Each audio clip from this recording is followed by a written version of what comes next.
ভাইরা আমার, কবরের আযাব, বিশেষ করে কবরের প্রথম চাপ, আযাবটা শুধুমাত্র পাপিষ্ঠদের জন্যই হবে, কিন্তু কবরের যে একটা চাপ থাকবে, কবর প্রথমেই একটা চাপ দিবে।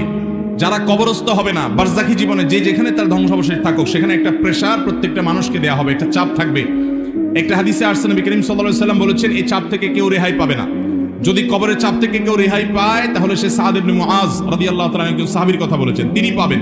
এছাড়া আর কেউ কবরের চাপ থেকে রেহাই পাবে না। তবে এটা আলমুল গায়েবের বিষয়, কেমন হবে সেটা একমাত্র আল্লাহ ভালো জানেন। এটা ঠিক, যারা ঈমানদার তাদের চাপটা হবে সহনীয়, যারা বেঈমান তাদের চাপটা হবে অসহনীয়। এই জন্যই কবরের এই জগৎটা সম্পর্কে সবচেয়ে বেশি ভয় পেতেন সাহাবায়ে কেরাম, এবং খুদ রাসূল আকরাম সাল্লাল্লাহু আলাইহি ওয়াসাল্লাম সাবধান করতেন। তিনি বলেছেন, কবর হলো আউয়ালু মানাজিলিল আখিরাহ, আখিরাতের প্রথম ধাপ। যে ব্যক্তি এই ধাপে পার পেয়ে যাবে, তারপরের সব ধাপগুলো সহজ হবে ইনশাআল্লাহ। অতএব ভাইরা আমার, কবরের এই চাপ থেকে আসলেই কেউই রেহাই পাবে না। এমনকি মুসলমানদেরকেও, ইমানদারদেরকেও চাপটা দেওয়া হবে, তবে তাদেরটা কাফের এবং পাপিষ্ঠদের চাইতে ভিন্নতর হবে, সহজতর হবে, কিন্তু হবে। সে হাদিস কিন্তু আছে, তার ধরন কেমন হবে সেটা একমাত্র আল্লাহ তাআলা ভালো জানেন। এই জন্যই কবরের এই জায়গাটা নিয়ে আমাদের সব সময় চিন্তা থাকা উচিত, পেরেশানি থাকা উচিত। বিশেষ করে কবরের যে আযাব হবে, সওয়াল জবাব হবে, এগুলো থেকে মুক্ত হওয়ার জন্য, বিশেষ করে আযাব থেকে বাঁচার জন্য আমাদেরকে কিছু আমল করতে হবে। যেমন যারা চগলখড়ি করে, তাদের কবরের আযাবের আশঙ্কা বেশি হয়। এই জন্য চগলখড়ি ত্যাগ করা, এটা কবরের আযাব থেকে মুক্ত থাকার জন্য পূর্ব শর্ত।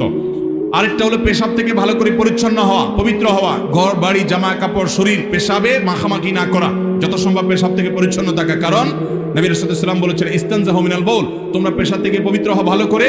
ফাইন্না আম্মাতা আযাবিল কবরি মিনহু, কারণ বেশিরভাগ কবরের আযাব পেশাবের কারণে হয়। এজন্য পেশাব থেকে পরিচ্ছন্ন হতে হবে। কবরের আযাব থেকে মুক্ত থাকার জন্য, নাজাতের জন্য রাতে সূরা মুলক তেলাওয়াত করতে হবে। নবী সাল্লাল্লাহু আলাইহি ওয়াসাল্লাম বলেছেন, যারা রাতে শোয়ার আগে সূরা মুলক তেলাওয়াত করে, আল্লাহ তাআলা তাদেরকে কবরের ফিতনা থেকে বাঁচিয়ে রাখেন। ঠিক একইভাবে কবরের আযাব থেকে বাঁচার জন্য সাধারণত যে কোনো গুনাহ থেকে আমাদের বেঁচে থাকতে হবে। আল্লাহ তাআলা আমাদের সবাইকে সে তৌফিক দান করুন।